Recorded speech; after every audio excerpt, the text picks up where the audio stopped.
Welcome to Money Hangout, our weekly interaction to help you learn and understand savings and investment issues. This is brought to you by Birla Sun Life Mutual Fund and Value Research. Today we are going to talk about how does budget affect you? Budget, in fact, the big consolation from this budget is that the widely anticipated capital gains tax did not happen. So it is quite a relief. So the first and foremost thing for investors, and particularly investors in mutual fund, is that your equity funds remain just as attractive as they used to be. You hold it, you invest regularly, invest your long-term money. All the gains that you derive from it will remain tax-free, and that makes it, that is one of the key things which makes equity hold investments very attractive. That apart, two, three small things happened. One is that Rajiv Gandhi equity scheme was quietly buried. It no longer, it was abolished, and so it was anyway. It hadn't gone anywhere. It was not a very popular thing among investors. It was primarily, it was very complex.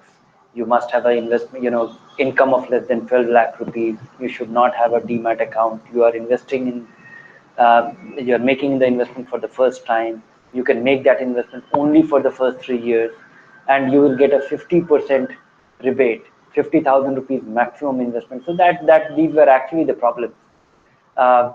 So good that it has been quietly buried. I would have welcomed that 50,000 rupees should have been extended to mutual fund exclusively. Nevertheless, I don't think it is a loss for investors at all.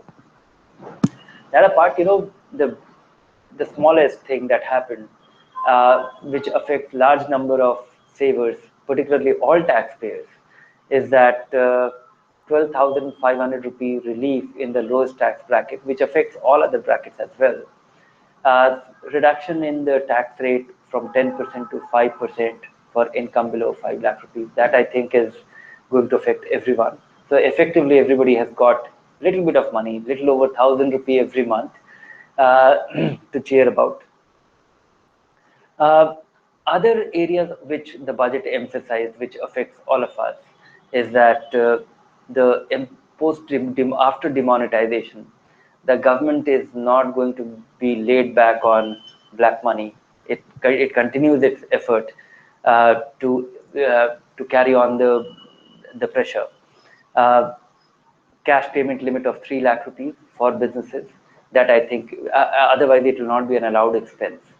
So that is going to really force most businesses to configure the way they conduct business, and it's a good thing. It's important that most businesses legitimize, they account for things, and they conduct their business in a manner which can be transparent. Cash donations to charitable institutions, trusts reduced from 10,000 rupee to 2,000 rupee, including political parties. I think the novelty of that political party, the donation that can be made, that was quite an interesting one. It was very innovative. Now RBI will issue a bond which people can buy, and which companies or individuals can buy, and they can gift it to donate it to the political parties. Only political parties can encash them. So it will maintain anonymity. This was one of the crucial barriers to somebody legitimately making the donation to political parties. Nobody wanted to be seen as making a donation. So this provides a mechanism of legitimately yet anonymously make that donation. And this, I think, is after 70 years of debate about political funding, how it should be funded, how to clean up the thing. I think this has come as a big relief. And post demonetization, we expected political parties also to conduct. That is one area which remained largely cash driven. So that is a very welcome thing. Deduction for interest on home loan of a rented property capped at ₹2 lakh. This is another relief, so to say. The shift to or emphasis of digital payment or digitizing the payment mechanism, digital payment, remained on the forefront of the whole discussion of the whole finance minister's speech. Two, three things. One is the kind of emphasis that was being made about democratizing the usage of Bhim application, the UPI app. That I think will be, and the amount of capital that has been allocated for creating awareness about it, I think it's a very welcome thing. That apart, the two small things. One is the reduction, the pure point of sale machine, the manufacture of that will become cheaper with substantially reduced or a complete elimination of taxes and duties on them. Of course, IRCTC, the service charge on IRCTC, buying rail tickets has been abolished. This I would have expected that government gives little money to all the people who have actually made it one of the largest e-commerce operation in this country over the last 4 or 5 years. We paid for it, while at the same time we were using our bandwidth, we were using our computer, we were not using the railway officials to type our information, and we were paying for it over and above all that. So I would have welcomed some money coming into my account for buying all the rail tickets in the past, but nevertheless, from here on, it becomes a zero-cost operation, which is welcome. Saving for your retirement, I don't think we saw any big move here, but small moves definitely came about. Self-employed individuals can now invest up to 20% of their gross total income in NPS to get tax deduction. Of course, this will be in the overall limit of the 1.5 lakh rupee, which is available under ATC. But 20% of your gross income can be made. The contribution can be made in the NPS. So this actually boosts the self-employed, and I would have welcomed freeing of this retirement thing to be directed to NPS. Investors can or savers can choose their vehicle of saving for retirement, and they should be at absolute liberty, and all those options should be at par with NPS. There was quite a few news about your facilitating or making home buying made easier. Affordable housing to be considered as infrastructure. This I think is a big boost to affordable housing, and affordable housing the definition was liberalized. It was made little, affordable housing was just a room. Maybe now it has become 2 rooms. So, and the government remains very focused on affordable housing, not the kind of housing that we are referring to. Maybe this is actually meant for the bottom of the pyramid. This is good for the housing finance company. This is good for the large number of consumers there, or people who actually need houses. And quite a few things here. December 31st announcement itself was that interest rate rebate for home loans up to 12 lakh rupees will be available, and that was formalized. Lower long-term capital gains tax. The period was for availing long-term capital gains tax was reduced from 3 years to 2 years. That will liquefy, or that will actually incentivize the mobility of houses. A lot of people buy houses and they want to upgrade, they want to change. So this will provide greater mobility. And expanded list of securities to claim capital gains tax exemption. This was another welcome step. So we had, but the biggest thing that came across from this budget was the government meant business. It was very focused on doing the essentials. There was not too much time spent on making large number of announcements with small allocations. There wasn't much of a populism in this, and it was focused on the essentials. It was fairly elaborate on the detail of many of the things being announced. At the same time, there was not much of things which are considered populist or small allocation, 5 crore, 10 crore, 50 crore announcements, which take a lot of time. So, and of course, there were many firsts here. First was that it was on 1st of February instead of end of February, and the explanation given was that different ministry or different allocation, they will get more time to plan how they plan to spend the money. That part, railway budget was part of it, and the great emphasis on the safety of the railways was the key feature, and it all took less time. So I welcome this budget. Not much great consolation that long-term capital gains did not come through in this budget, and uh, feel relieved with, and everybody got 12,500 for anybody who was paying taxes. So now I look forward to your questions. Though this budget was very low on uh, too many changes from an investor's point of view, but still, whatever anxiety or question that you may have, I'll take it in the remaining time. Thank you, Dhiren. As you rightly said, not too much tinkering with savings and investments of people, and that in itself is a good news. Moving to our first question, Vinod wants to know about the new provisions on the merger of mutual fund schemes in this budget. So far, the provision was that, or so far, the treatment of you invest in a fund, and that fund over a period of time uh, merges with, after 3 4 years, 5 years, it merges with another fund. So there was a problem as a result of this. The tax treatment was that an investor's money was considered to be redeemed and then invested in a new fund, and if somebody withdrew his money post merger, and if it was less than 1 year, and if it was an equity fund, then it will be considered as something, it will translate into short-term capital gains tax. So what has been clarified as a result, this is an anomaly which has been fixed, that if a fund merges with another fund, your date of purchase will be considered as the original date of purchase, and the final terminal value, and your capital gains computation will be based on the whole period of your stay in the fund, because this was something which happened to the investor without his choice. Moving on, Mr. Jairam asks about the meaning of long-term capital gains tax on equity shares for which securities transaction tax has not been paid, and the change of indexation base year to 2001. One is that, there are a lot of ways in which investors acquire shares, and this has been made effective 1st of April 2014. Sorry, uh, is it 2004 or 2000? Okay, 2004. All investors who have acquired shares, uh, on which, if you acquire it from the market, you naturally end up paying STT, uh, and that has been effective since 2004.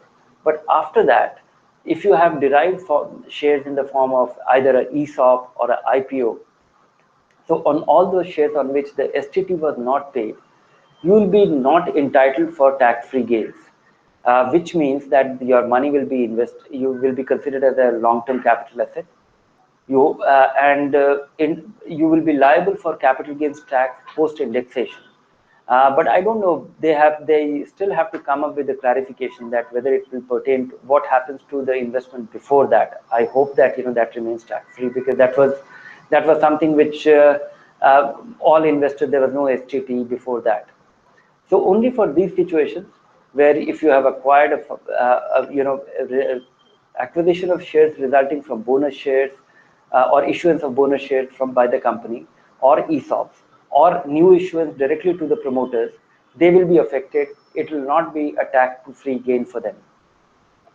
And on a related note, what about mutual funds, Dhiren? And this is our next question, because in mutual funds as well, STT is not paid, as I understand, while buying the units. Yes. So what's the long-term capital gains tax applicability, and is there any change because of this budget? No, the same notification says it as part of it that there are trusts which will notified trusts which will be exempt from that. And my understanding is that mutual funds, by their very design, when you buy mutual funds, you do not pay STT. We pay all the STT only at the time of redemption, which means and notified trust and things will be clarified further. But my understanding is that mutual funds are not part of it, because mutual funds by their very design do not pay STT.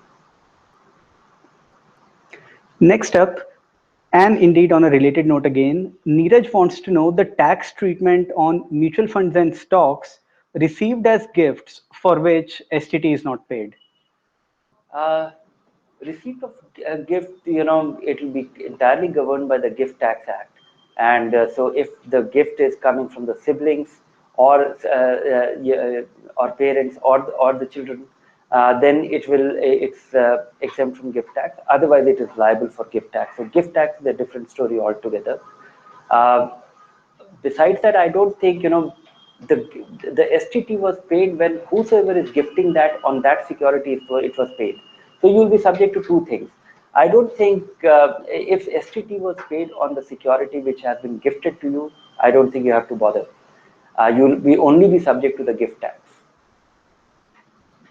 Next up, Mr. Agarwal asks that with the change in the indexation date, what happens to capital gains on the disposal of assets acquired before 2001? Uh, the clear sense is that your capital gains actually gets lower because your cost of acquisition will be even lower than the levels of 2001.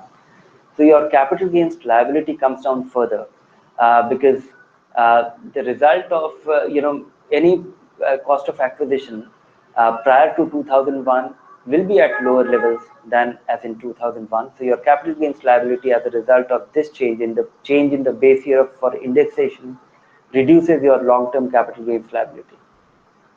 So the general understanding is that because of this change in the indexation date, this would generally be beneficial across the board. This will be beneficial across the board, and my understanding is that for such holding of such long time period, if you have held stocks since 2001, you really won't regret. Of course, indexation will uh, the change in base year will reduce your index, the cost of acquisition. That apart, if you are sitting on some sizable gains, you really won't mind paying a little bit of taxes. But yes, the change of base year definitely reduces your long-term capital gains liability. Thanks, Hiren. Moving on, Mr. Joshi asks if the budget will lead to lower real estate prices and home loan interest rates. I'm hopeful, but I think more than the budget, budget was very clear in its focus on affordable housing, and that definitely is the thrust area. But real estate prices will come down for different reason altogether. One is the state of the marketplace. There is too much inventory and too little demand. That's one. The demonetization has given a massive blow to the cash component of the real estate transactions. So that can drive urgency among builders because builders' ability to hold their inventory for a long period of time because of the parallel cash flow of of real cash or so to say illegitimate cash it will drive them to they will get cornered very often for the cash flow very soon for the cash flow. So that will force them to bring down the prices even at losses because at some point they will realize that how worthwhile it is to hold it forever in the absence of a customer.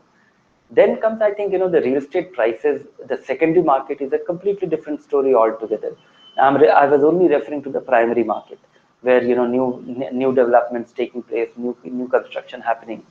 That should come down. Secondary market sale, definitely. There are investors or there are people who hold real estate and they want to sell it, and the cash component is not going to come by anytime in near future. So that I think people will be forced to moderate their expectation. So demand supply situation and investors or buyers ability to spend as much money in cash, that will definitely reduce the prices. So I'm very hopeful, and the thrust on the low cost housing, that will also that is definitely going to trigger a whole new development of a new kind, and this will definitely ease situation further. Moving on, Dr. Das asks whether the incorporation of housing in the infrastructure sector makes infrastructure or housing stocks attractive. Uh, yes, but don't rush in a hurry. Most of the housing companies, most of the construction companies are of low quality. In fact, this is one of the worst sector on the corporate governance front. In fact, very few companies are credible enough who deserve investors' money in their stock. So I would say that wait for a while. There are very few companies in this sector. You can't really take a sector view. Most companies are in stress, are in distress, so to say. In fact, this is one sector in which the largest in the player is of a questionable quality. The second largest is close to bankrupt. So I'm very suspicious of this sector. And there will be opportunity. There will be very few companies in which you can multiply your money and investing your time in looking for those companies, and they may not necessarily be the largest companies of this sector. This next one puts across a very interesting view, Dhiren. Mr. Jan asks why the salaried class do not get tax deductions the way professionals get, that's up to 50% of their gross receipts. And he says, shouldn't 25% of the gross salary of salaried class be also exempted? Uh, the government is working very hard to, uh, increase the tax base, and this will. I can sympathize and also empathize with you, being a salaried employee myself. But no, this has not been on the table, because there are, with professions, there are issues. There are real expenses which can be incurred, and that definitely, of course, for salaried people, you get the standard deduction. You get the standard. You fall in that slab, as compared to professions where all your income gets taxed. Next up, Mr. Bhatt asks if the budget is correlated with the stock market and how. And on a similar note, Mr. Negi wants to know, what's the expected impact of this budget on stock markets? Generally speaking, this budget does not change something radically. It definitely allocates a lot of resources to areas which will create demand. It has also incentivized in a very limited way, incentivized consumption. So and particularly government-led spending, leading to demand revival in a limited way, uh, will affect. But I think the stock market took great consolation primarily from the fact that, 2 3 things which is within budget and, before budget.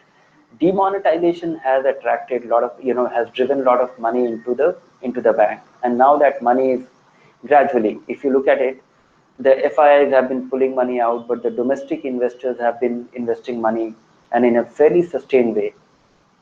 In fact, the joke is that FIIs uh, are wary of, doing a short selling India or Indian market, because the domestic investors or domestic fund managers are such a major force in the marketplace. So we haven't seen any big decline despite the lack of revival of our domestic economy or earnings growth of our Indian companies.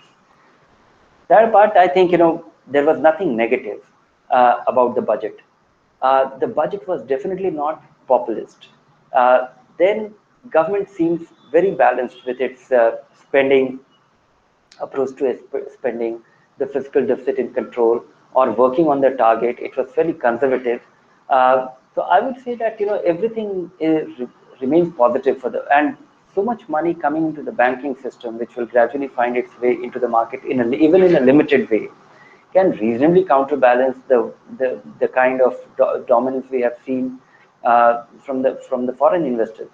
So generally on the liquidity, yes, revival of the, or I would say that companies becoming, getting back their momentum again in terms of growth and rising profit. That might be some time off, but government spending in a limited way can well support that and catalyze that.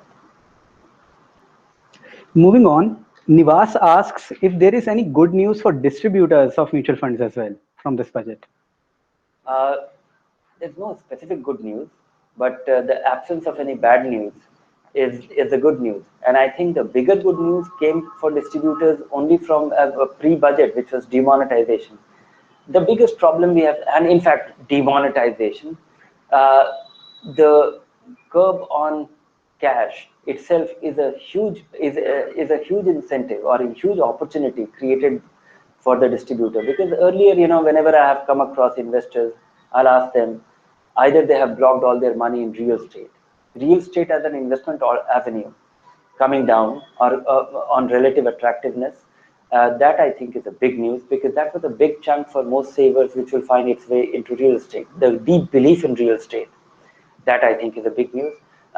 Besides that, all the money which was lying in the locker has been forced and brought into the bank. And I would, and the numbers narrated by the finance minister, that's 5 lakh crore, nearly 5 lakh crore, coming from 1.3 lakh or whatever odd, with the average ticket size of 3 crore, that was quite amazing. Uh, so now they are all prospects. Even if they actually gave 50% of their money, the remaining 50% can be invested. That money can become productive. And in fact, in 3-4 years' time, if it is invested, all those investors who pay 50% of or more by way of taxes will be able to recover a reasonable part or make their money grow substantially. So I think this is a huge opportunity for distributors. The businesses or individuals becoming legitimate with their money, and that lying in a form which can be invested, and relative attractiveness of financial investments for individuals, I think that creates it's a very historic opportunity for advisors. Next up, Gajanan asks if it is advisable for a private sector employee to invest in the NPS. If you are indisciplined, yes. But because the biggest charm, despite the kind of glitches that is there around NPS, is that once you invest your money, you can't take it out. The restrictions on NPS, and so it clearly becomes a pension-directed or retirement-directed investment, which is a great advantage, plus the tax break that you get. But that tax break can be derived from many other superior performing investments. If you are a disciplined investor, I think 1.5 lakh rupee tax investment in tax saving fund is the best option. I've also calculated in situation that trying to take the advantage of the incremental extra 50,000 rupees that can be invested in NPS, is it a good idea? Because that is something which is available exclusive to NPS. My understanding is that given the constraints of NPS, that it can invest only up to 50% in equity, the money that you accumulate till your retirement, only 40%, 40% has to be necessarily converted into an annuity. The income that you derive from that will be taxable, or the lump sum withdrawal that you derive.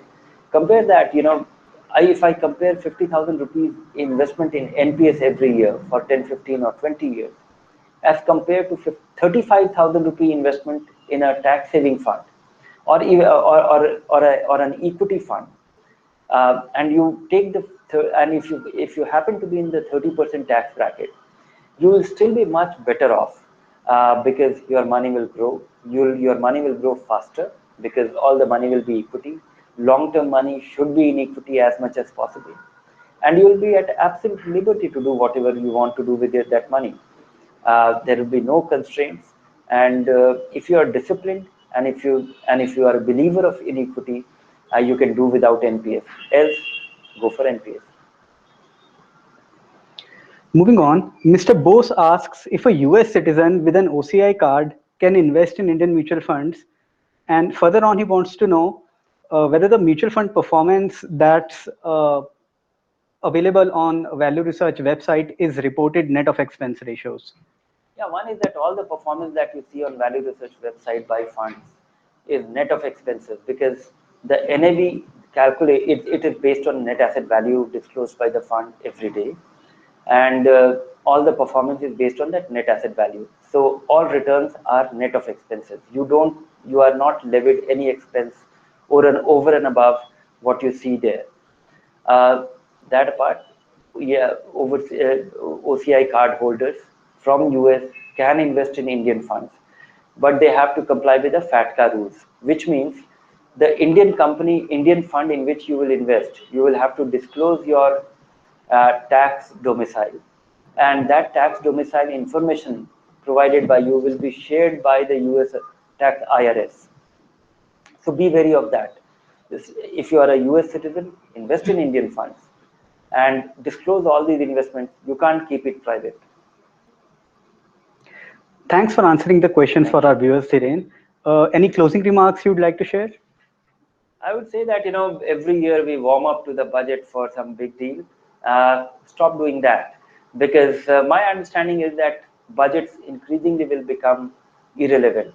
Uh, it's very important that uh, uh, you have a plan, keep investing, stay focused on your plans and your savings, and be aware of the budget, be aware of the development that is taking place. But I'm thinking that if budget brings about a radical change, I don't think it is going to change the way we invest, the way we save, the way we invest. So I think being focused on our work and being focused on our goals and our financial discipline, that matters much more than a budget or any big event.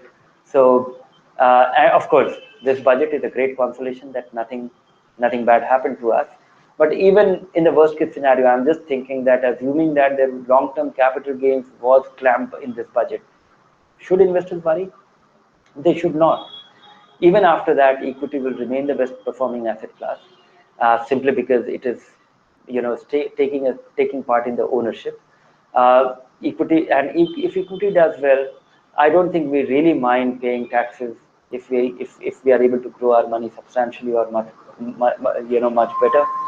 Uh, all other forms of deriving in the return from investment are not tax efficient, and they don't grow that nicely, and increasingly it will become difficult. So have a plan, be focused on that, spend more time and effort developing a belief in what you are doing rather than what somebody else is doing. Thanks, Irene, and thank you everyone for joining in. In our next week's session, we will talk about how to rebalance your portfolio. Do join us.